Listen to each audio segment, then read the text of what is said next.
que es el siguiente. Es un cubo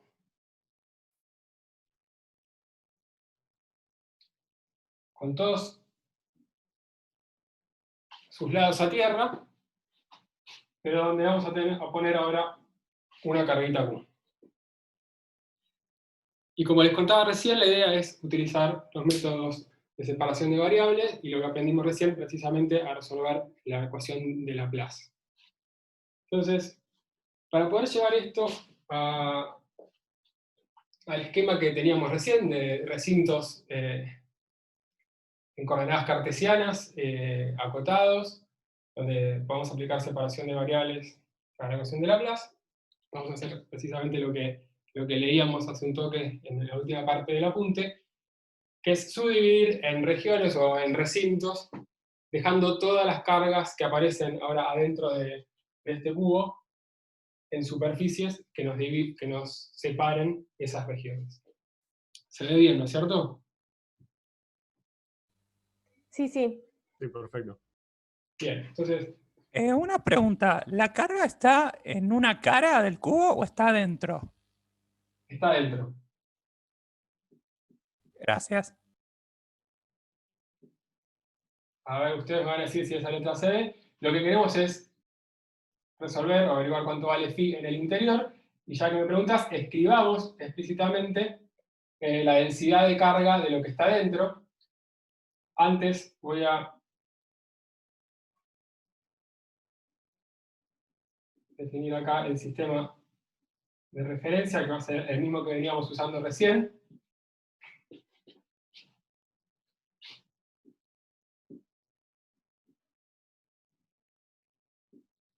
X y Z, es decir, el vértice del fondo apoyado en el origen. Vamos a tener de nuevo lados A como antes. Y para que quede claro dónde está esa carga que está en el interior, vamos a decir precisamente cómo es su distribución, su densidad de carga, escrita con las herramientas que ya conocemos.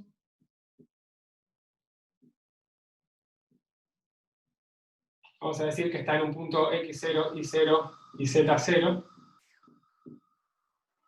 en el interior del cubo. ¿Se ve eso? Sí, sí. Bárbaro. Sí. Sí, se ve. Bien. Si yo les preguntara cuánto vale el potencial en el exterior, ¿qué me responden?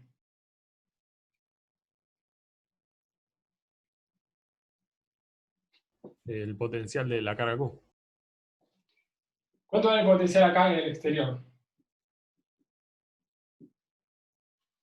Planteado este mismo problema, ¿no? O sea, ahora es una pregunta aparte. Entonces yo les preguntaba cuánto vale en el exterior.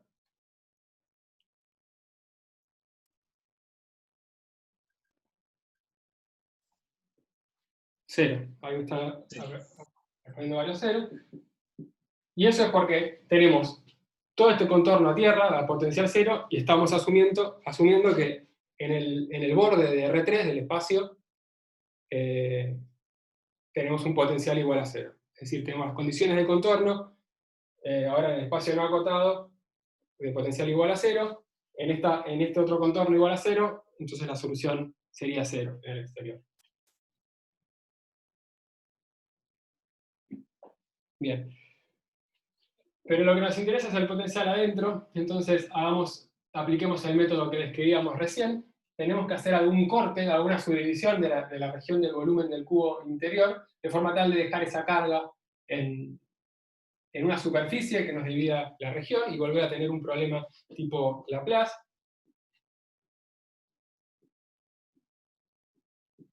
Es decir, buscamos problemas de este tipo. Entonces, tomamos por ejemplo una división o un recorte.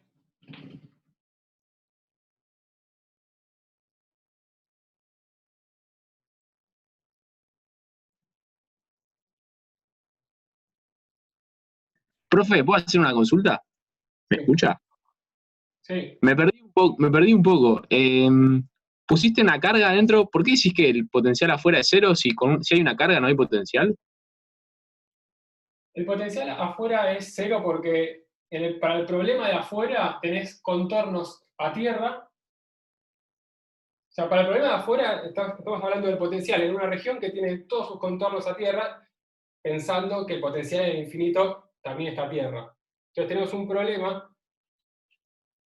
con condiciones de contorno triviales, ahora que por ahí es más difícil de separar, pero uno puede decir generalmente que si encuentra una solución, esa es la solución del problema, y el potencial en el exterior con idénticamente cero satisface las condiciones de contorno, es decir, que en los contornos de este cubo vale 0, y que en los contornos de R3 vale 0, y además satisface la ecuación de Laplace en el exterior, donde Laplaciano de phi tiene que ser igual a 0. Porque no hay cargas en el exterior. Entonces 0 es una solución que satisface las ecuaciones, satisface las condiciones de contorno, y como sabemos que es única, es la solución. Para el exterior, estamos hablando, ¿no?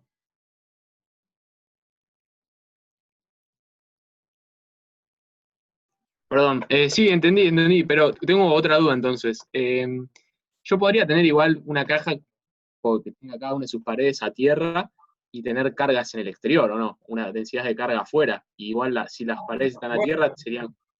¿Qué? Si tuvieras cargas en el exterior por acá, ahora es otro problema. Claro, digo, pero vos estabas diciendo que como hay el problema de potencial cero en la caja y potencial cero afuera, tipo en el infinito, por unicidad de la solución, el Laplaciano afuera es cero, pero en el caso, ponele, yo tengo una densidad de carga cerca, con paredes, con las paredes de esta tierra, también satisface eso, que en el infinito es cero, y sin embargo afuera no, el Laplaciano no es cero. Bueno, ¿O no? claro.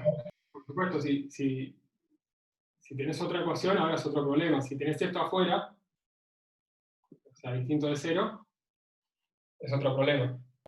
Claro, no, por eso no había entendido, gracias. Ok.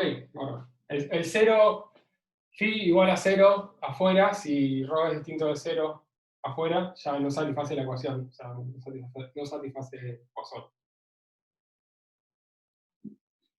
Bien. Perfecto, gracias. Sigamos entonces, o sea, esto es adentro del cubo.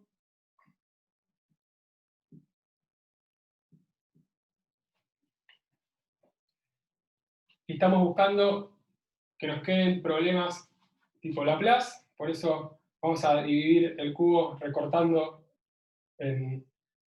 con una superficie a altura z0, de forma tal que nos queda la carga Q distribuida en esa superficie en cada una de estas regiones. Vamos a llamar región 1 y región 2. Tenemos Una Laplace. preguntita, ¿puedo hacerte? Sí. Elegiste esa superficie y no la vertical porque no sé, en los otros problemas ya más o menos los calculamos así, pero daría lo mismo. Sí. Ok, Podríamos hacer el gracias. recorte con planos verticales en dirección, o sea, a x0 fijo, a y0 fijo o a x0 fijo. Y sería otra forma de dividir el problema de dividir el recinto para que nos queden regiones en donde también se satisface Laplace, y lo podrían resolver también de esa manera así. Y va a ser, obviamente, completamente análogo. O sea, en este caso, donde es una carga puntual, uno puede elegir la dirección de ese plano, porque siempre la podés dejar en un plano en cualquiera de las tres direcciones. Dale, gracias. Entonces, ahora tenemos dos problemas, uno para la parte de abajo, uno para la parte de arriba de Laplace, que ya sabemos plantear, o sabemos cuáles son cuál es su solución general, y tendremos que aplicar ahora condiciones de contorno para cada uno de ellos dos, que nos determinen unívocamente cuánto vale phi en la región 1 y phi en la región 2. Entonces escribamos, seamos prolijos, una vez que dijimos esto, vamos entonces a escribir las condiciones de contorno, o sea, ya sabemos la forma general en cada una de las regiones, es la misma que veníamos escribiendo hasta recién. Ahora le vamos a dar la precisión necesaria, pero escribamos las condiciones de contorno, que las voy a escribir acá para después sacarlo, porque son muy parecidas a las que ya habíamos visto, así que no las quiero tener a la vista, pero las quiero tener anotadas en alguna parte. Entonces las condiciones de contorno van a ser el potencial en X igual 0, tiene que ser 0, es el potencial en X igual a, o el potencial en Y igual 0, es 0, es el potencial en Y igual a, y eso vale tanto para la región 1 como para la región 2, para el potencial sub 1 o sub 2, tenemos esas condiciones, y después tenemos particularmente para el potencial en la región de abajo, que va desde z igual 0 a z sub 0, el potencial abajo es 0, para el de arriba tenemos la tapa de arriba a tierra, y ahora nos falta decir algo sobre lo que está pasando en la superficie z igual 0. Lo primero que vamos a pedir para el potencial, y en general siempre para el potencial electrostático, excepto casos muy particulares, tenemos que pedir que sea una función continua. Entonces vamos a pedir que φ1 y φ sub 2 valgan lo mismo en z igual a z0. Y además tenemos que introducir la información de la carga que se encuentra en esa superficie que une a las dos regiones, y eso lo vamos a pedir a partir del salto del campo eléctrico en la superficie z igual a z0, que es igual a 4pi por la densidad de carga sobre la superficie. Esto es algo que ya habíamos desarrollado en el apunte, en uno de los apuntes de la primera clase, y sé que también lo desarrollaron en la teórica, que es el salto normal del campo eléctrico a través de una superficie, que siempre nos da punto a punto 4pi por el valor de sigma, la distribución superficial, en cada punto de la superficie. Y donde acá la normal, en nuestro caso, de paso pruebo este otro color, a ver si se ve, está dada por la normal que va de 1 hacia 2 en esta recta, o sea que es igual a el versor z.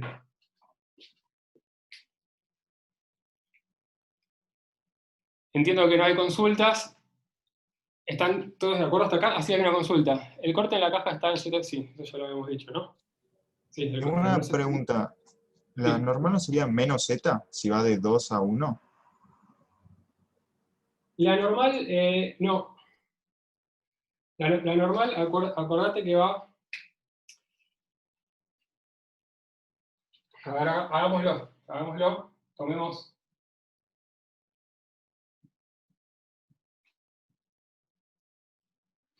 esta superficie de Gauss.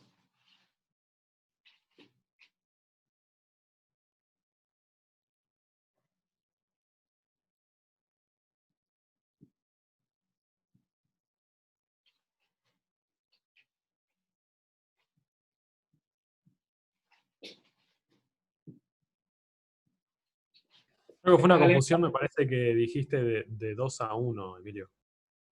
Ah, bueno, perdón. La normal va de 1 hacia 2. Gracias. Sí, era por ahí. Ah, claro. Gracias. Perdón. No, lo dije mal y no me di cuenta y tampoco lo entendí. De todas formas, lo podríamos deducir de acá, ¿no? O sea, si esta es Z, ahora nos queda...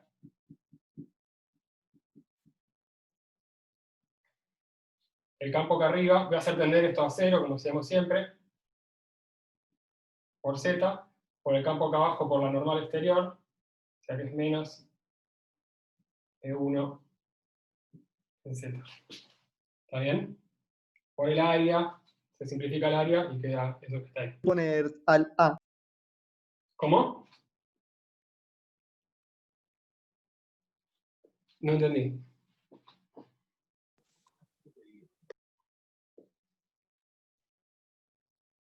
Sigo. Ok, se te abrió. Esta cuenta también estaba especificada en el apunte de la primera clase, por si la quieren repasar, o en la teórica. ¿Por qué? Porque esto que aparece acá como condición de contorno, dándonos el salto en la componente, en la derivada normal del potencial, lo vamos a tener que usar todo el tiempo en esta clase de problemas. Y digo la derivada normal, ya que lo dije, porque bueno, sabemos que esto sale del gradiente. Cuando multiplicamos por z, nos va a quedar la derivada en z del potencial, o sea, el salto de la derivada en z del potencial va a estar dada por la distribución de carga superficial en el plano que divide las dos regiones. Bien, entonces hagamos a esta altura una especie de conteo, o sea, siguiendo la misma metodología de lo que charlábamos recién en el primer problema. En el primer problema teníamos una sola región, habíamos visto que la solución más general quedaba con 6 parámetros, o sea, 6 incógnitas a determinar, y necesitamos 6 condiciones de contorno para determinar término a término cuánto valían esos coeficientes o esas 6 incógnitas que quedaban en el desarrollo. En este caso tenemos 2 regiones, en cada una de esas 2 regiones vamos a plantear el potencial más general, o sea, en cada una de esas 2 regiones vamos a tener a priori 6 incógnitas en el desarrollo, o sea, 6 familias de incógnitas, una para cada, o sea, 6 porque estamos viendo término a término. Entonces, necesitamos que en este problema, visto así de la forma más general posible, por lo menos nos presente 6 más 6, 12 condiciones de contorno. Contémoslas. Acá tenemos 1, 2, 3, 4. Cada una de estas vale para arriba y para abajo, o sea que por 2 tenemos 8. Tenemos la tapa de arriba, 9, la tapa de arriba 9, la tapa de abajo 10, la continuidad del potencial y el salto del potencial 12. Entonces ya tenemos planteado el problema con todas las condiciones de contorno que necesitamos para despejarlo. Ya sabemos que si a menos que haya una inconsistencia en algo de lo que escribimos acá, ya sabemos que lo vamos a poder despejar. Vamos a aclarar que esto es la continuidad. Y esto es el salto.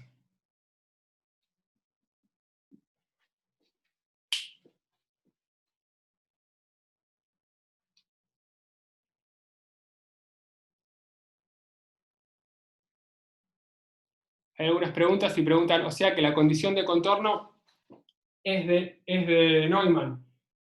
Bueno, es una condición de contorno que se puede interpretar como de Neumann, solo que fíjense que está contemplando el salto de un lado y del otro, ¿no es cierto? O sea, recuerden que la condición de Neumann les daba la derivada normal del potencial en la superficie. En este caso tenemos 2 derivadas normales porque son la del potencial de arriba y la de abajo. Es decir, que si yo les diera, por ejemplo, el valor de 1, entonces nos queda estrictamente una condición de Neumann para el otro. O sea, es una condición de Neumann vista así, es una condición de Neumann que involucra a las 2 incógnitas o a los 2 potenciales pensado como el salto. Piden que vuelva a contar. Vamos a volver a contar. Recuerden que cada uno de estos potenciales, el 1 y el 2, expandidos, desarrollados de la forma más general, como hicimos en el problema 1 antes, tenía 6 incógnitas por cada término, y necesitábamos 6 condiciones de contorno para determinar esas 6 incógnitas. Esto ahora lo voy a escribir, pero quería hacer el recuento de antemano. Entonces, en este caso, para este problema que tiene un potencial arriba y otro potencial abajo, tenemos 12 incógnitas, necesitamos 12 condiciones de contorno. Entonces, contemos, veamos que tenemos esas 12 condiciones. Tenemos el potencial igual a 0 en x igual a 0, el potencial igual a 0 en x igual a. Lo mismo para y igual a 0 y y igual a. Es decir, 4 condiciones que las multiplicamos por 2 porque cada una vale arriba y abajo. O sea, estas son 8 condiciones en total. Y además tenemos la tapa de abajo igual a 0, la tapa de arriba igual a 0, ahí ya tenemos 10, y tenemos la continuidad y el salto, la continuidad del potencial y el salto de su derivada normal en la superficie de unión, lo que nos da 12. ¿Está bien? Ahí ya hay un joya, quizás ya te lo habían respondido. Ok, bien. ¿Por qué multiplicas por 2? Multipliqué por 2 estas condiciones porque en realidad es una para cada una, vale para cada uno de los dos potenciales, ¿no? Es una condición para uno, otra condición para el otro. Gracias. Quizás este conteo sea demasiado explícito y hasta veo que los está confundiendo. Pasemos a escribir entonces cómo es la solución general. Lo voy a poner acá. Ahora lo traigo si lo volvemos a necesitar.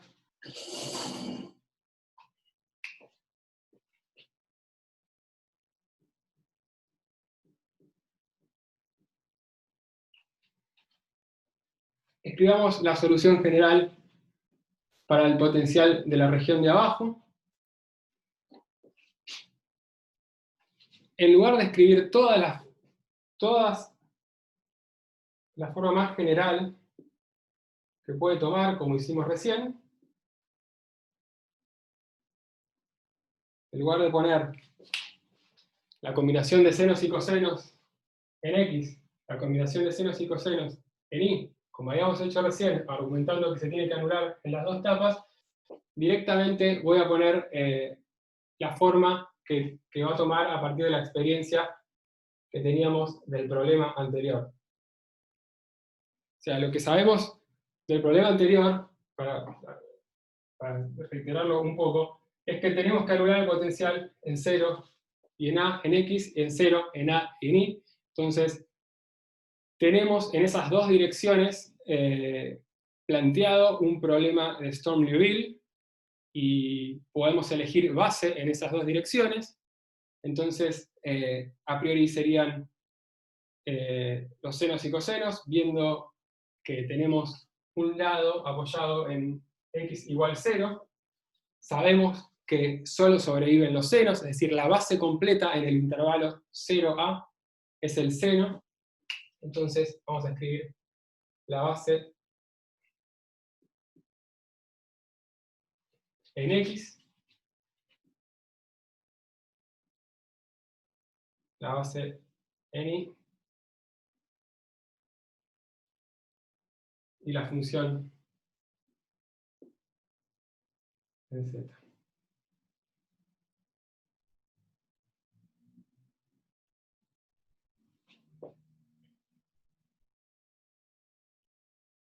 Y esto que escribí acá nos sirve tanto para uno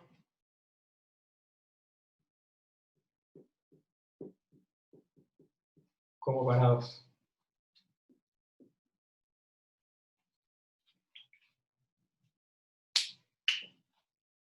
Bien.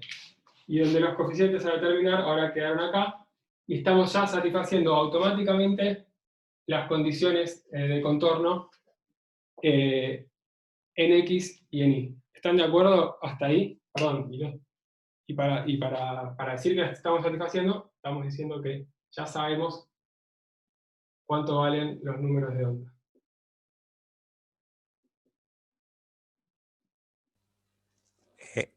Dice ZNM.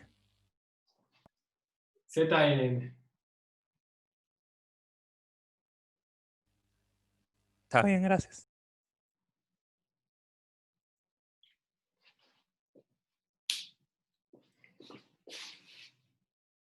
Bien, ¿hay dudas hasta acá? Perdón, la pregunta mejor sería, ¿están de acuerdo con esto que escribimos acá? Sí. Bien. Ahora, la función ZNM ya sabemos que en general,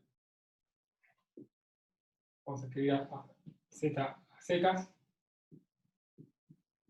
esto va como seno hiperbólico de gamma Vamos a ponerle NM.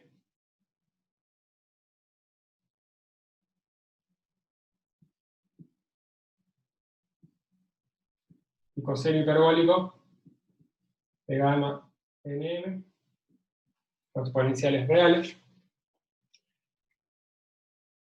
Pero sabemos que la queremos anular para la región de abajo en z igual a 0, y la queremos anular en la región de arriba en z igual a A.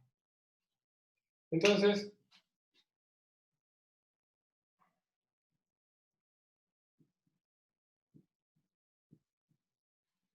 como los senos y cosenos hiperbólicos se anulan solo cuando el seno se anula, más vale que esta función en la región de abajo sea alguna constante, perdón, alguna coeficiente a determinar por el seno hiperbólico de gamma nm de z, que nos satisfaga la condición de contorno en z igual a 0,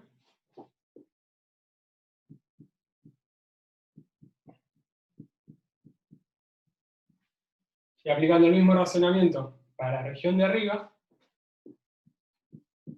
lo que sabemos un poco de la experiencia de lo que resolvimos en el problema anterior, es que esto tiene que ser proporcional al seno hiperbólico de gamma nm por A menos Z. De forma tal que en Z igual a A se anula en la etapa de arriba. Seno hiperbólico es el único que se anula entre estos dos. Estas son las dos posibles soluciones más generales. Así que, para que se anule, más vale que sea simplemente un seno hiperbólico. El de la etapa, perdón, el de la región de abajo se anula en 0, el de la región de arriba se anula en A. ¿Están todos hasta ahí? Bien, Sí, sí. entonces, yo voy a hacer el típico recurso sucio de reescribir el mismo pizarrón.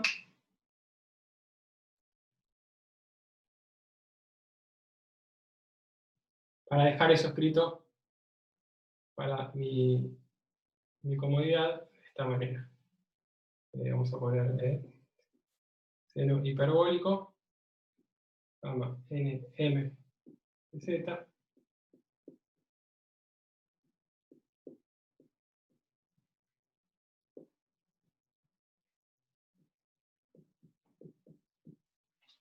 y voy a borrar lo que está acá abajo, que es exactamente esto que está acá.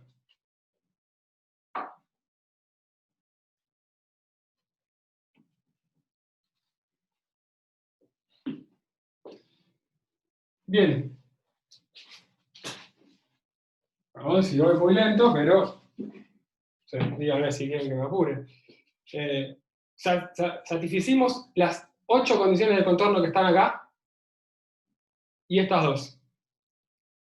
Satisficimos 10 condiciones de contorno con la construcción, perdón, del potencial como lo tenemos acá. Nos quedan 2 condiciones de contorno, entonces más vale que no nos queden más de 2 coeficientes a determinar, que son justamente estos ANM1 y ANM2. Es decir, nos falta imponer la continuidad y el salto en la superficie que divide las dos regiones, y de ahí tendríamos que poder despejar cuánto valen esos coeficientes. Entonces vayamos primero a aplicar la continuidad, que siempre resulta como la más sencilla entre esas dos, y aconsejo siempre empezar por ahí cuando está en este punto y dejar los saltos para el final. Entonces apliquemos continuidad del potencial en la superficie de separación.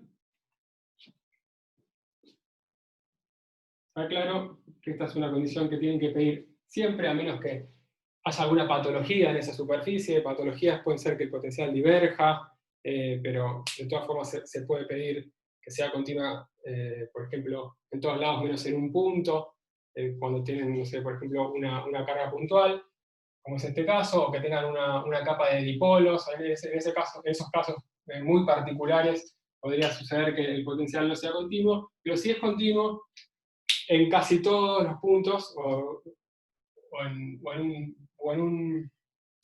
una región densa de puntos, siempre se puede pedir la continuidad. Entonces, lo que teníamos ahora es que phi1 en z igual a z0 tiene que ser igual a phi2 en z igual a z0.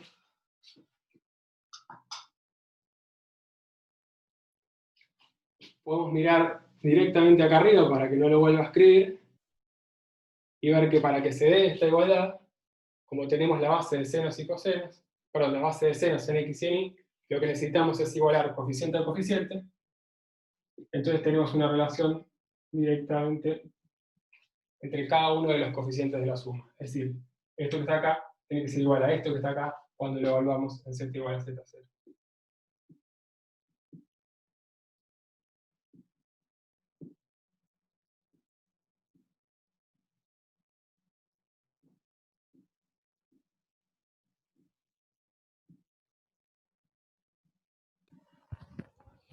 Discúlpame, como se está desenfocando bastante, igual no sé si... Quizás porque me puse enfrente, ahí está mejor. Más o Ah. menos, ahí sí, ahí justo. A ver ahí. Sí, ahí está mucho mejor. Como que antes venía y se iba, pero ahora como que pasó un tiempo largo sin enfocar. Pero ahora sí, enfoca y desenfoca y se lee bien. Bueno, veremos si este recurso termina siendo útil y si no, voy a tener que seguir practicando. Cuando yo practicaba se veía un poco mejor, pero bueno, no sé si el horario o el Zoom lo cambia un poco todo esto. Tenemos un coeficiente en función del otro, entonces nos queda un solo coeficiente a determinar, y eso nos va a salir de la condición del salto. Como decía, Una pregunta, Emilio. sí. ¿Qué es lo que dice a la derecha? A n sub m i. Sí, ¿lo podrías leer? Sí, esto es el coeficiente A sub nm en la región 1 es igual al coeficiente A sub nm en la región 2 multiplicado por el seno hiperbólico de gamma nm en A menos z0 y dividido el seno hiperbólico de gamma nm por z0. ¿Está claro? Pablo creo que habla de dónde sale esta relación. ¿Lo podrías repetir? Sí. Eso lo saqué directamente de esta igualdad, que es pedir la continuidad del potencial en z igual a z0, es decir, la superficie que divide las dos regiones, la superficie donde dejamos la distribución de carga, ¿no? Es decir, evalué cada uno de los potenciales en z0, que es su superficie de contacto.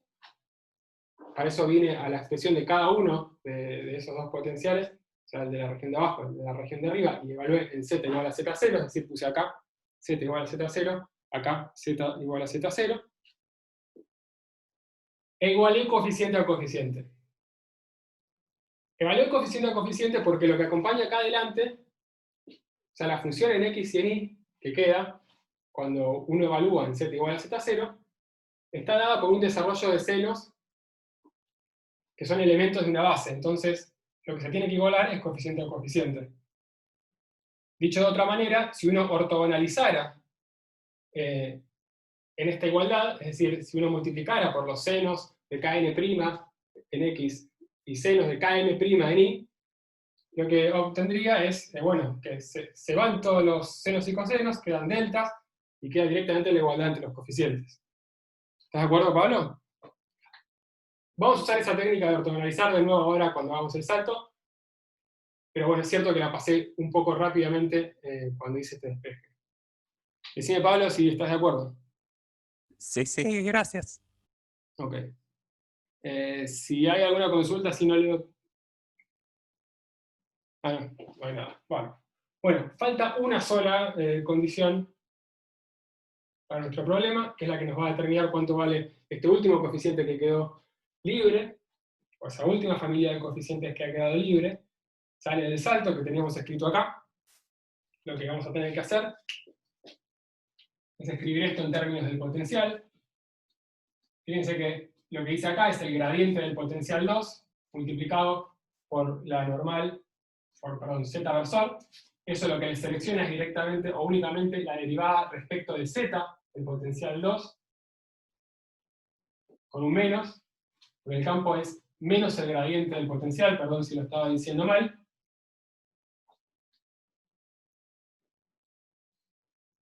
Y para E1 hacemos lo mismo, o sea, menos el gradiente del potencial 1, multiplicado por el versor z, nos selecciona la derivada en z.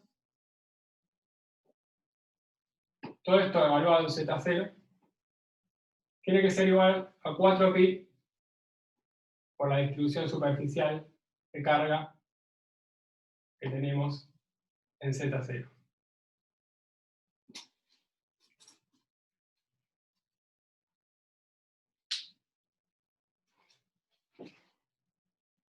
Si están de acuerdo con eso, vamos a aplicar la condición. Qué cagada eso que dicen, que les pasa por momentos. Que la calidad se va ajustando. Bueno, ya veremos si se puede seguir con esto o no.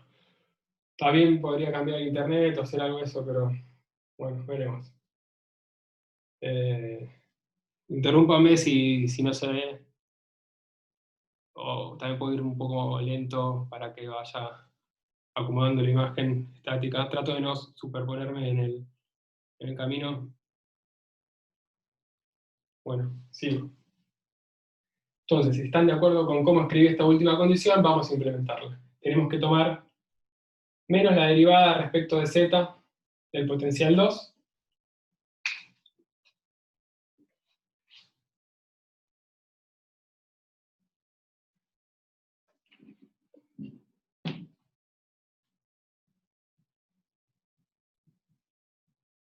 Esta S que está acá representa al seno, en X y en Y.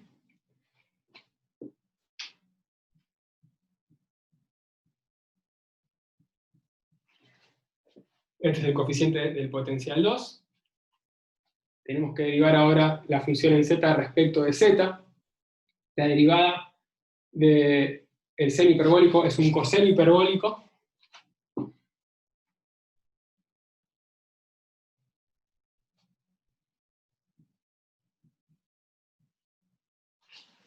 Voy a dejar de poner los n y m para la gamma por una cuestión de comodidad. Así que a partir de acá voy a poner simplemente gamma en lugar de gamma nm.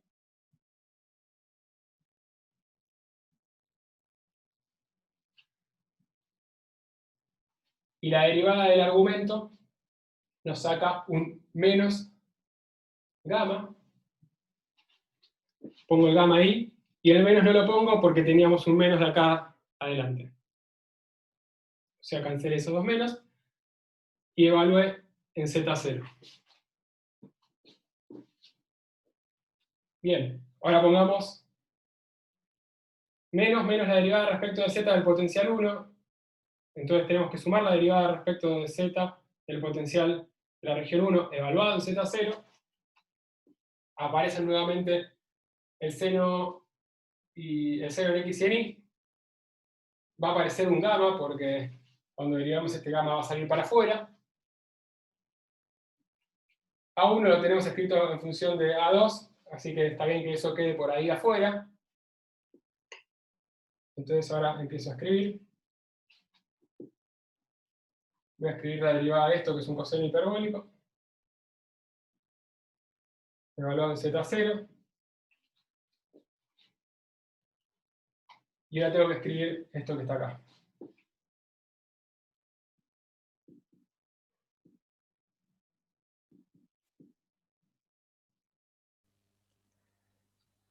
Una pregunta. Sí. A la izquierda, donde está el símbolo de sumatoria, ¿qué dice? ¿S de qué? a la izquierda, seno de KNX y seno de KMI. Estas dos funciones que Ah, aparecen acá. gracias. Y estamos sumando sobre todo NY.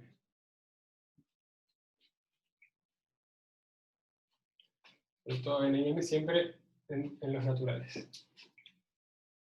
Bien, y todo eso que está ahí tiene que ser igual a 4pi por la distribución superficial que quedó en la superficie de Z0, lo voy a anotar acá. 4pi por la distribución superficial que quedó en la superficie, que la podemos leer directamente, lo que ya habíamos escrito por acá.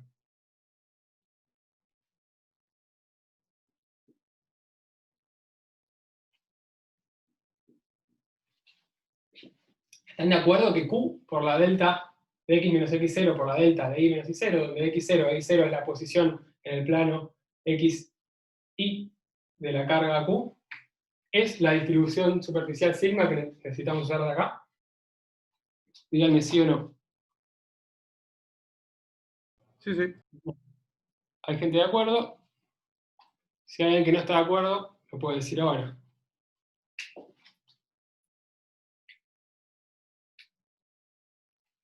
Bien, entonces lo que tiene que aparecer acá es Q por la delta x menos x0, la delta de y menos y0. Emilio, perdón, una consulta. Sí. ¿Lo del sigma es así tan sencillo como colapsar la delta o hay alguna otra justificación? Es tan sencillo como mirar qué está pasando en el plano z igual a z0. Ni siquiera, si querés, esto lo escribí en un momento porque hubo alguna consulta y resultó gráfico escribirlo, más allá o sea, el gráfico, mejor dicho, no resultaba claro y resultó más claro escribirlo, pero pude no haber escrito ni siquiera esto y simplemente preguntarme qué está pasando en la superficie z igual a z0, o qué estamos teniendo prescripto en esa superficie. Pues lo que hay es una carga Q ubicada en x0 y 0, así que la escribo como la sé escribir.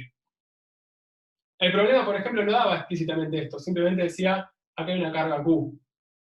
Y uno se las tiene que arreglar como para escribirla en las coordenadas, escribir la distribución que le interesa, en este caso la distribución en un plano en x y en y, dentro del cubo, que represente una carga Q ubicada en x0 y 0. Yo pregunto por el tema un poco molesto de las unidades. Ahora, como estamos en cartesianas, las unidades no hay problema, pero si pasamos a cilíndricas, ponele, va a haber que normalizar, ¿no es cierto? Sí, claro, pero bueno, es un problema para dentro de un par de clases. Ah, No ok, te, ok. no te preocupes, o sea, está bien que te hagas la pregunta ya pensando en eso, pero déjame no respondértela ahora. Vamos a tener que escribir bien las distribuciones o la delta en cilíndricas, sí. Listo, listo. Candela había dicho si podía repetir, y ya avancé no sé cuánto. ¿Me podrías decir, Candela, qué es lo que querés que repita? Todo bien, dice, ok. Bien. Entonces llegamos al planteo de un problema que ya sabemos resolver. Es la expansión o el desarrollo en senos en x y y de una función, en este caso es la delta, y queremos despejar cada uno de los coeficientes del desarrollo de esas deltas de ahí. De nuevo, podemos desarrollar las deltas en la base correspondiente, es decir, la delta en x, la desarrollamos en el intervalo 0a, como una expansión en senos de k en x, lo mismo para la de delta en y, e igualar coeficiente a coeficiente, o podemos ortogonalizar. Como estoy con poco tiempo, voy a ortogonalizar, que es lo mismo que hicimos antes, para no introducir absolutamente nada nuevo, a pesar de que es exactamente lo mismo, y ya espero que lo estén viendo como algo completamente equivalente. Lo que voy a hacer es premultiplicar por senos en x en y con kn' y km' para ortogonalizar y despejar coeficiente a coeficiente, de esa igualdad, así como está. Antes de hacer eso, bueno, voy a hacer eso, sí, pero fíjense qué es lo que nos quedó acá escrito, como para acotar un poco lo que está escrito acá. esto que quedó acá, si sacamos el seno hiperbólico que está acá dividiendo para afuera, el factor común,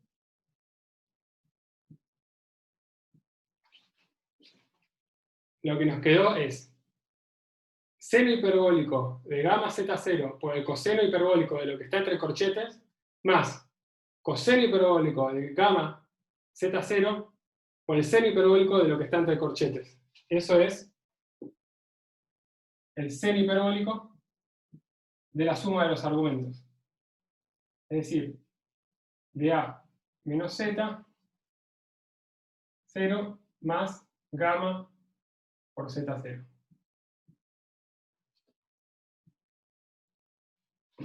Es decir, esto se va.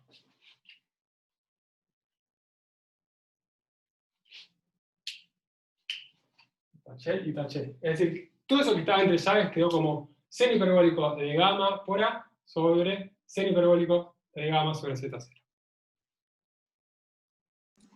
Una pregunta. Sí. No entendí cómo es que llegaste a esa última expresión, usando identidades. Sí, la identidad que utilicé es la de seno hiperbólico de A más B es igual a seno hiperbólico de A por coseno hiperbólico de B más coseno hiperbólico de A, seno hiperbólico de B. Ah, genial, gracias. Vamos a subir una tablita de identidades útiles, pero ya háganse la cabeza de que les va a resultar útil tener en mente todas estas identidades de senos, cosenos, senos hiperbólicos y cosenos hiperbólicos, así que empiecen a despertarlas, en algún momento las usaron, para tener a mano. En este caso, la quise usar ahí rápido, un poco distrayendo la esencia de lo que iba a hacer, porque quiero empezar a escribir un poco menos. Ahí hicimos una expresión mucho más compacta. Entonces, les decía, vamos a ortogonalizar, vamos a multiplicar por senos de Kn' y senos de Km' en X y Y respectivamente, y vamos a hacer la misma cuenta que hicimos recién en el apunte. Es decir, vamos a integrar en los intervalos de 0a y de 0a la multiplicación de senos, es decir, elementos de la base, lo cual nos va a dar deltas de Kronecker en n y n', y deltas de Kronecker en m y m', por el factor de normalización, que era a sobre 2. Entonces, al aplicar eso del lado izquierdo, lo que estaba quedando del lado izquierdo, lo que nos va a dar es a sobre 2 al cuadrado, 1 por cada uno de ellos, por n, por a sub nm primas, pero ahora voy a escribir las primas simplemente sin primar, por gamma, por el seno hiperbólico de gamma a, dividido el seno hiperbólico de gamma z0. Eso del lado izquierdo, y del lado derecho nos está quedando 4 πq por la integral de la delta de x menos x0 por el seno Kn x entre 0 y a. Y borro acá, discúlpenme. Por la integral entre 0 y a de la delta de i menos i0 por el seno de Km i. Y ahora díganme si alguien se perdió en el camino, porque ya estamos a punto de llegar.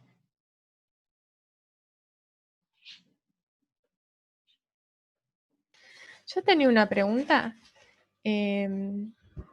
Aparte o sea, acá estás usando ortogonalización, pero ¿cómo era la otra forma que habías dicho que se podía hacer? La otra forma que habíamos dicho era desarrollar desarrollar la función que estaba quedando del lado derecho. En este caso esas funciones eran las deltas, pero puede ser cualquier función, ¿no? que esté quedando ahí como condición de contorno. En la misma base de la expansión que estábamos usando, del desarrollo que estábamos usando para el potencial. Es decir, sumatoria de senos en x y en y por algún coeficiente f sub nm.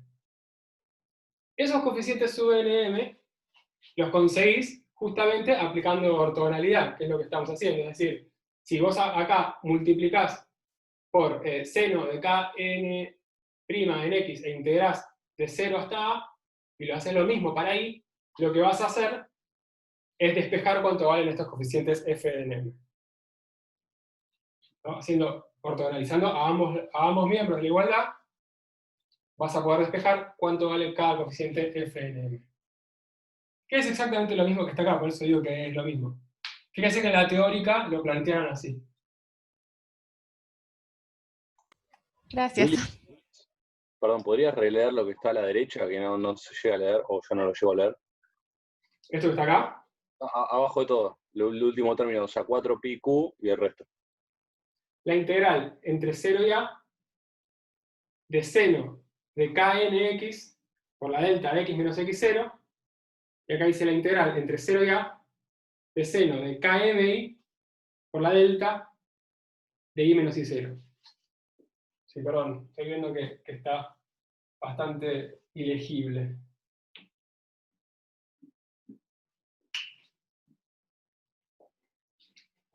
¿Estamos todos hasta ahí? Una pregunta. consulta. Ah, perdón. Habla vos. Sí.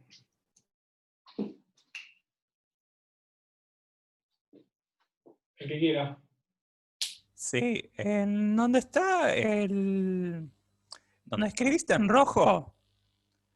Aparece la gama sin subíndices. ¿Por qué? Eso por una cuestión de notación. En un momento les dije que me los iba a ahorrar para que me entre, nada más. Deberían estar ahí los subíndices. Como Está vuelven bien, a ver. gracias. Yo Bueno, te quería consultar sí, por la perdón. integral de ortogonalidad del término de la izquierda, que no me queda claro cómo qué es lo que hiciste. La hago acá. Lo que hicimos fue acá me están faltando todos los diferenciales en x y en y. Ahora voy de nuevo en detalle esto. Lo que hicimos a la izquierda fue premultiplicar por cada elemento de la base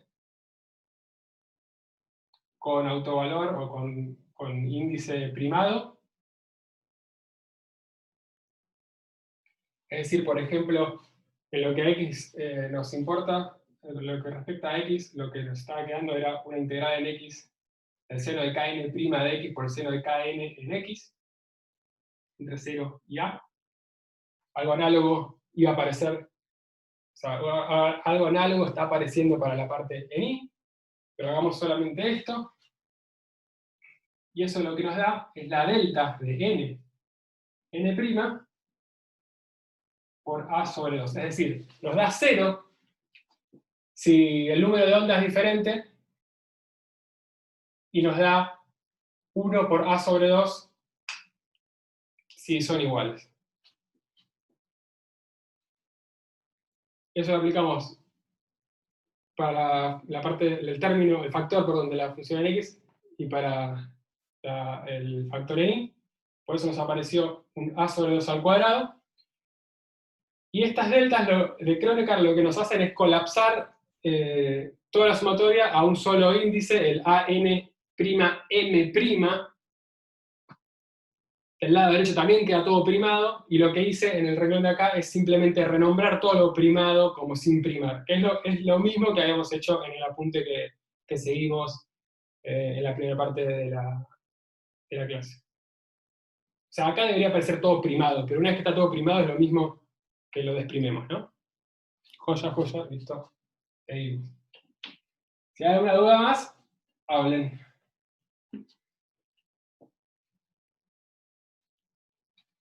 Bueno, si no, terminemos de despejar. para despejar, recuerden que nuestro propósito era despejar cada uno de estos coeficientes, y acá ya está casi todo dado, ya está, digamos, solo hay que literalmente despejar. Hagamos esta integral en x, es una integral de la delta con una función, lo que nos hace la delta es evaluar la función en el argumento, donde se anula la delta, perdón, sí, bueno, más difícil decirlo que escribirlo, siempre y cuando se anule dentro del intervalo de integración, o sea, esta de la delta de x menos x0 por el seno de knx, nos da un seno de kn por x0, y para esta otra segunda integral tenemos un seno de km por i0. Sí, me cuesta hacer prolijo ahí porque me queda a otra altura.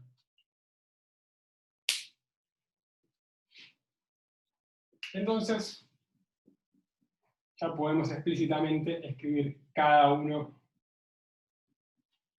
de estos coeficientes, que eran los ANM2, y acá agrego esto que me había olvidado, acá agrego un 2, como 4pi por el valor de la carga, no me va a entrar ahí porque tengo la lámpara,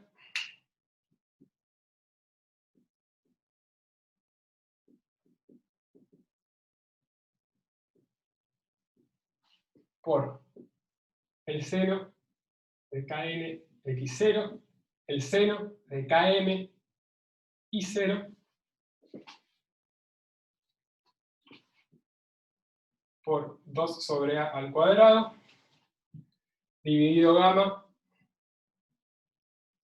dividido seno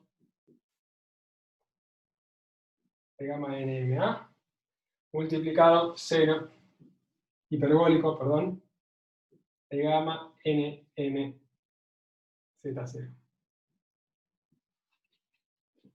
Una pregunta. Sí, ¿Podrías leer lo que acabas de escribir? sí.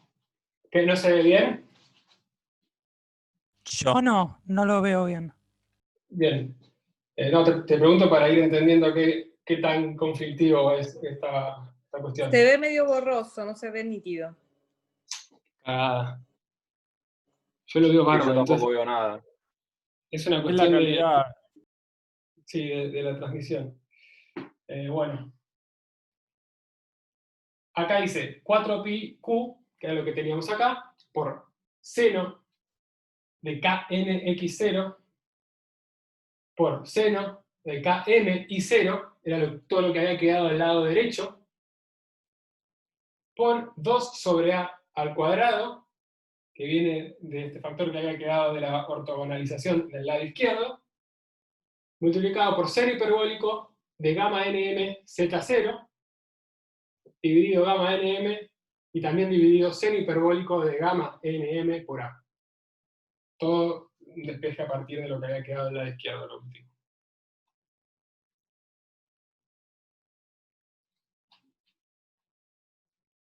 Y bueno,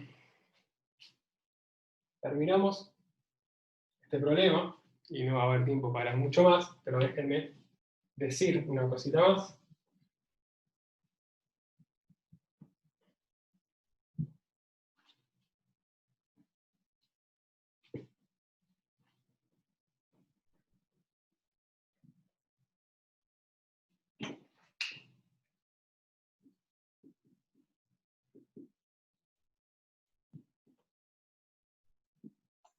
Perdón, Emilio, una pregunta.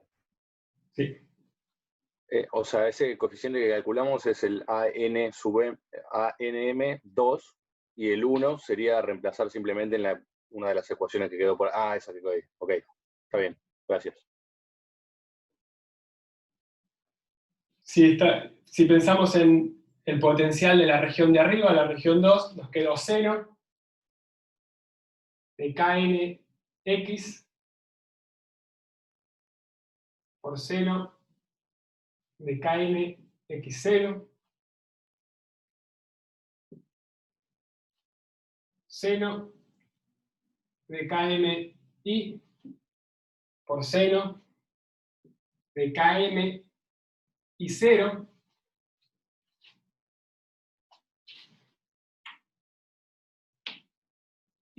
nos quedó afuera un 4pi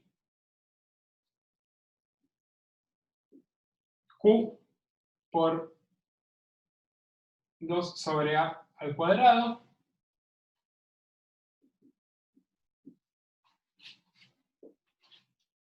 Escribí todo esto, me falta escribir esto que está acá,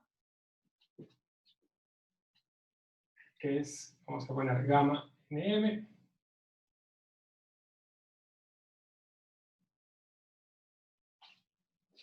seno hiperbólico gamma nma,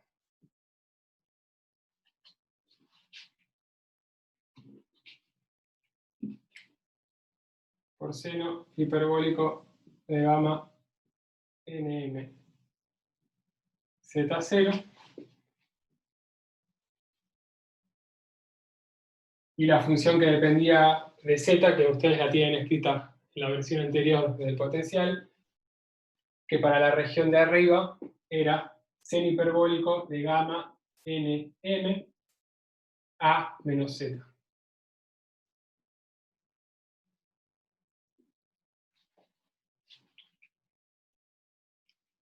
¿Están de acuerdo?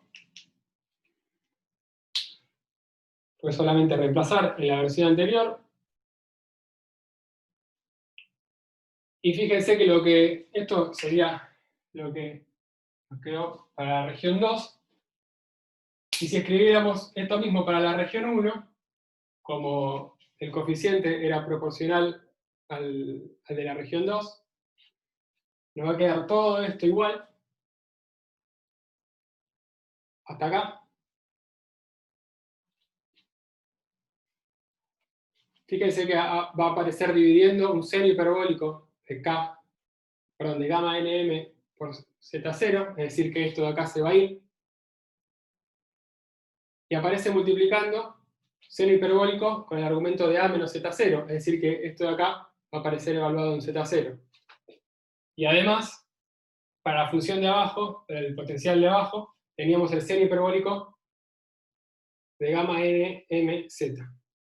Es decir, que podemos escribir de forma compacta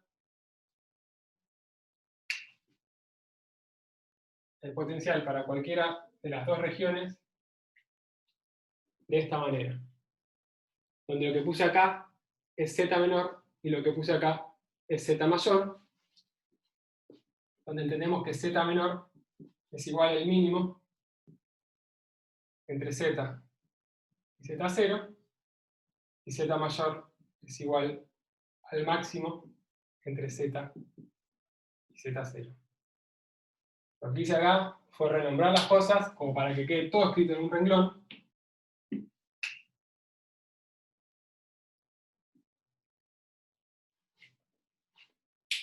Fíjense ustedes que cuando reemplazan respectivamente en cada una de las regiones, por ejemplo en la región 2, tenemos que z es mayor a z0, así que donde dice z mayor hay que poner z, donde dice z menor hay que poner z0, que es lo que teníamos escrito recién.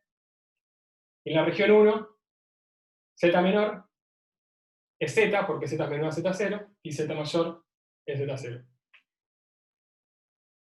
Chequenlo porque esto es algo que vamos a empezar a usar mucho para escribir las cosas de forma compacta, e incluso lo vamos a usar de antemano cuando planteemos problemas como este, para escribir menos coeficientes en la solución general inicial. Eso no lo voy a hacer ahora en tiempo. ¿Podés Sí, perdón. repetir de nuevo lo del z mayor y z menor? Porque no me quedó claro bien la anotación y cómo reemplazarlo. Bueno, el z mayor es una definición, definimos, voy del final para arriba, ¿no? Recién lo hice así, ahora voy a ir así. Definimos z menor como el mínimo entre estos dos. O sea, el mínimo de los que aparecen en este conjunto. Y z mayor como el máximo de los que aparecen ahí. En el mismo conjunto. Es una anotación. Entonces ahora uno tiene que venir a la expresión donde aparece eso. Por ejemplo, si se fija phi en la región 1, la región 1 tiene un Z que va entre 0 y Z0. Entonces, si uno se fija cuánto vale el potencial en la región 1, este de acá es Z menor y este de acá es Z mayor. Es decir, si uno se fija cuánto vale phi en la región 1 a partir de lo que dice en esta igualdad, tiene que reemplazar Z menor por Z y Z mayor por Z0. En cambio, si uno fuera a fijarse cuánto vale el potencial en la región 2, donde Z va entre Z0 y A, bueno, la cosa se invierte, ¿no? Ahora Z mayor es este y Z menor es este.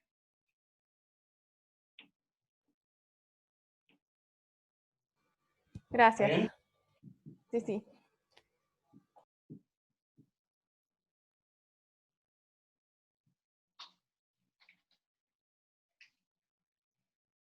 Bueno, les voy a dejar una tarea, a pesar de que son las 10, que es resolver el siguiente problema.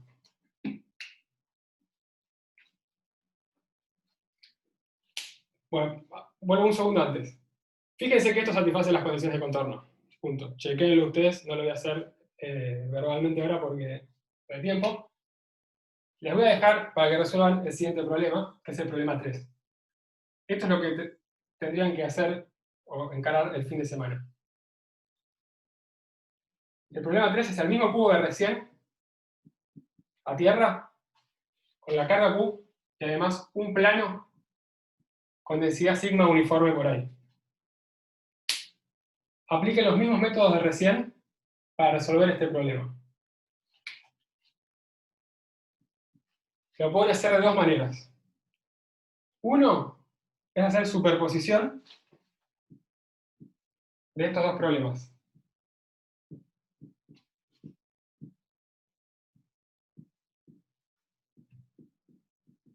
Es decir,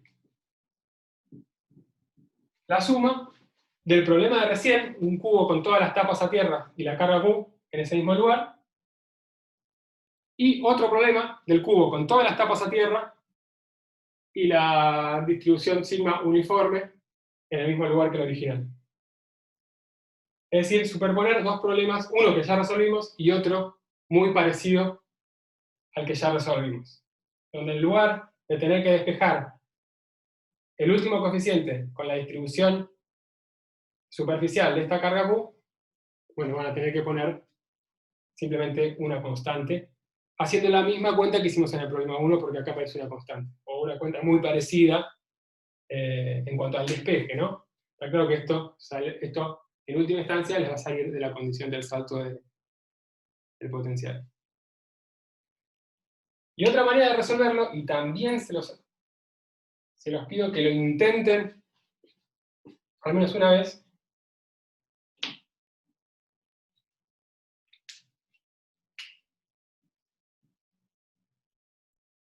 es resolver el problema dividiendo en tres regiones. Para la región 1 es la que está por abajo del plano.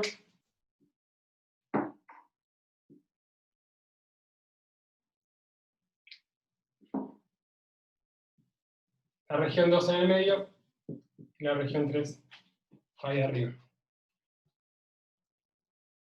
Vean que ahora, al tener tres regiones, van a tener más coeficientes, van a tener que pedir las dos condiciones de la superficie de acá, las dos condiciones de la superficie de acá, y el problema va a quedar un poco más engorroso. El consejo de la práctica va a ser que siempre que tengan este problema, lo traten de resolver de esta manera por superposición, y no lo hagan de esta manera que digo acá. De todas formas, por ser el primer problema que van a resolver solos y solas, les propongo que lo hagan de las dos maneras. Sirve para entrenarse, pero no es la forma más práctica hacerlo de esta forma que está acá en rojo. Y además, hacerlo por superposición es hacer dos veces un problema que ya casi está resuelto, cada uno de los dos. O sea, este explícitamente está resuelto y este casi. Bueno, acá sí cortamos. Y a pesar de que son las 10:04, me quedo yo por lo menos para todas las consultas que haga falta. Yo tengo una pregunta rápida, así, que me quedó de lo que explicaste antes. Siempre que tengamos, qué sé yo, alguna condición entre el n y el m que sea impar o par, va a ser porque tengo algo de simetría. Pero si no las tengo, ¿puede ser que haya igual o no? Que O sea, haya igual si que no me queda alguna simetría. Si no me queda condición sobre el n y el m. Sí, por supuesto que puede. A ver, de alguna manera las simetrías que presente de la configuración del problema va a estar representada en la solución que vos obtengas. A veces va a ser más fácil de leer y a veces es más evidente, menos evidente, pero siempre van a quedar plasmadas de una forma u otra. Claro, porque en este problema de recién no nos quedó nada de simetría, porque bueno. Y nada, esa era la duda. En este Porque problema también no te quedó esa simetría de, ¿cómo se dice?, de reflexión en esos planos, así y así, como teníamos antes, ya se te rompió a partir de introducir una carga Q en una posición arbitraria x0, y0. Pero podés hacer el chequeo, y está bueno que te lo preguntes. Si vos ponés a la carga con su x0 y su y0 igual a sobre 2, tenés que recuperar la simetría de reflexión respecto a los planos que están en x igual a sobre 2 e y igual a sobre 2. Hacés ejercicio, poné acá a sobre 2 y a sobre 2, y fíjate que lo que te queda ahí tiene la simetría que esperás. Es decir, que se te vayan esos coeficientes. Es muy fácil, ¿no? Porque kn por a sobre 2, eso va a tener que ser una raíz del seno, cuando n es par. Perdón. Dale, gracias. No se me había ocurrido, pero está bueno eso, de verlo así también. Es un buen chequeo también, o sea, llevar el problema general que resolviste, si es lo suficientemente general, a algo particular que te represente un chequeo, ya sea a partir de una simetría o a partir de otro problema conocido, siempre te puede servir como para corroborar que esta expansión monstruosa que te suele quedar tiene algún sentido. O sea, tenemos chequeos a partir de chequear condiciones de contorno sobre lo que está ahí, y a partir de chequear simetrías, o a partir de chequear simetrías, al llevar al problema a algo conocido o algo que esperamos que tenga cierta simetría. Dale, muchas gracias. Nada. Emilio, te hago una mini pregunta. ¿Me escuchás? Sí, perdón, estaba leyendo. Sí, ¿quién habla? Perdón. Martín. Dale. No, así es rápido igual. No veo la diferencia, o sea, cuando aplicás superposición no veo la diferencia entre el problema que acabamos de resolver y el segundo, porque yo lo pienso como que cuando vos cortaste con ese plano imaginario a altura Z0, o sea, siempre que tengas un salto en el campo eléctrico, tenés una densidad superficial de carga y eso es lo que tenés en, digamos, en la superposición que estás planteando. O sea, si lo resuelvo de esa manera no veo la diferencia entre el segundo problema y el primero. ¿El segundo es este o este segundo término? Perdóname. O sea, no veo la diferencia. O sea, obviamente entiendo que me decís hacer superposición, el primero ya lo resolvimos, y el segundo no veo en qué se diferencia del primero, básicamente. Bueno, el primero se diferencia, el segundo se diferencia, el segundo término se diferencia del primero en que ahora tenés, en lugar de la distribución superficial de una carga en Z0, ahora tenés la distribución de un cuadrado con distribución, perdón, con carga uniforme sigma en otra altura, h. Claro, totalmente. O sea, pero la única diferencia es en cuanto a espacialmente, digo. No. Antes, la sigma que habías usado... Está bien. Pero para no sacarte tanto tiempo. O sea, yo cuando planteé la condición de contorno en el salto ahí, o sea, va a ser... Ya, imagínate que ya identifiqué región 1 y región 2 en el segundo caso, que es el del sigma. O sea, mi salto del campo ahí, ¿no va a ser también igual a 4pi por un sigma de xy? Sí, pero ahora va a cambiar la función sigma xy que pones del lado derecho. Claro, totalmente. O sea, por eso, ahí en vez de poner una delta, tengo que poner Decilo. No, es que esa es la pregunta. En este caso, o sea, lo que vas a tener que poner es ahora la sigma de xy de este segundo problema, que como es uniforme, es una constante sigma. Dato. Ok. Ok, Pero listo. podría ser, el otro problema podría ser cualquier función arbitraria de x e y. Lo que te garantiza la base a partir de Sturm-Liouville, o sea, lo que te garantiza la expansión de senos y cosenos a partir de Sturm-Liouville, es que cualquier función que te aparezca por ahí, la vas a poder desarrollar, la vas a poder expandir en tu base de senos. Perfecto, perfecto. No, listo. Creo que esa era la duda y, o sea, era solo eso puntualmente. Tenía la idea esa de salto en la componente, es una densidad superficial de carga, pero ya está. Ya está, creo que con esto ya está. Gracias. Nada. Te quería consultar una cosa que me quedó de lo primero que vimos, del A menos Z, que todavía me termina de convencer mucho. O sea, la base de funciones, o sea, importa las funciones que tenemos, no como parametrizamos la variable de la función. Mientras vaya del principio al final del espacio que estamos considerando.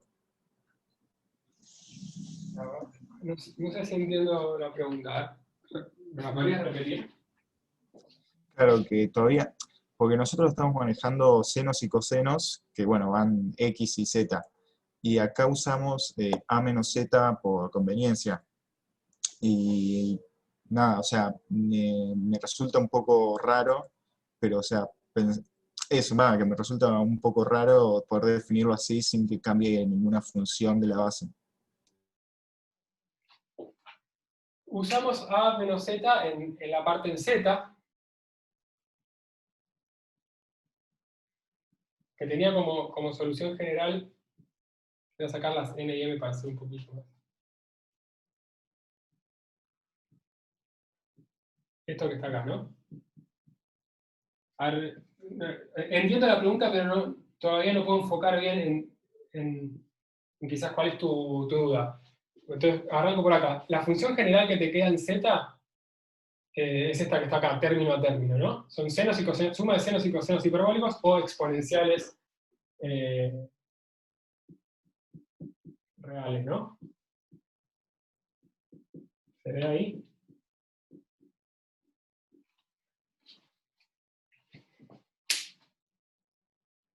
Decime si estás de acuerdo. Sí, eso sí. Bien. Cualquiera de estas dos es a simple vista la solución más general. Y lo que hicimos nosotros fue tomar una variante de estas soluciones generales donde tenías estos coeficientes a determinar, que fue escribir esto que está acá. Entonces, ahora sí, plantea de nuevo tu duda, a ver si... Claro, lo que yo decía es que lo importante de la base son las funciones que tomo y no cómo parametrizo la variable de la función. O sea, porque acá está como A menos Z y antes está solo como Z nomás. Yo Sí. por el tema de signos más que nada. Dos cosas. Primero, solo por una cuestión de lenguaje, acordate que esta no es base, ¿no? O sea, estas son las soluciones a la ecuación que nos quedaba en Z, en el método de separación de variables, pero que justo estas de acá no eran base. Entonces, son soluciones linealmente independientes en algún sentido, pero no son base. Son las soluciones... Ok, bueno. Eso por un lado, solo para ir acostumbrando el léxico. Y lo que te importa es poner la solución más general en tu desarrollo. Lo importante es ponerla más general, o sea, no dejar a nada afuera, porque si dejas una parte afuera, lo que desarrolles va a estar incompleto. Claro, sí. Esta es la solución más general, y quizás, y decime si no lo ves así como está escrito, y esta que está acá es otra versión de la solución más general. Fíjate que este seno hiperbólico lo puedes desarrollar como para que te quede senos y cosenos hiperbólicos de gamma z, más por otros coeficientes, que vas a poder absorber en este coeficiente, y en definitiva lo vas a poder llevar a esta pinta, ¿no? O sea, acá, obviamente, estas son como otras constantes, ¿no? Si lo querés igualar uno con la otra. Claro, sí. Entonces, por ahí, no sé, creo que por ahí no estoy respondiendo todavía a tu duda, pero me voy acercando seguramente. Esta es la solución más general, es la que estamos, por ejemplo, en el problema 1 que quedó escrito ahí en el PDF. Y ahora continúa con tu duda, si es que no la respondí. No, con eso no, ya está. Era más que nada por el tema del A-Z, o sea, cualquier tema de signos y constantes que salgan, las incluimos en estas nuevas constantes a determinar y listo, ¿no? Claro, como uno arranca por acá, por las razones que vimos de que resulta conveniente ya tenerlo escrito así para anular el potencial en z igual a A, pero como solución general es equivalente esta a esta, ¿no? Este A es un parámetro dado, fijo, o sea que yo elegí A, es un parámetro del problema, no es cualquiera, pero que cuando desarrollas esto, sí, lo puedes observar acá y llevar esto a la pinta de eso. O sea, esto de acá es seno hiperbólico de gamma A por coseno hiperbólico de gamma Z más coseno hiperbólico de gamma A por seno hiperbólico de gamma menos Z. Ahí va.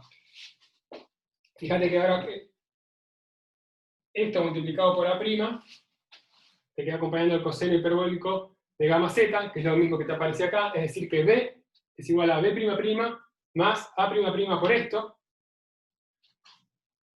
Y esto que está acá, lo voy a escribir como menos, sacando el menos del argumento del seno, de forma tal que A tiene que ser igual a A'' por menos coseno hiperbólico de gamma. Claro, ahí me quedó claro. Genial. Bueno, gracias. Son equivalentes y son las más generales que tenés que usar.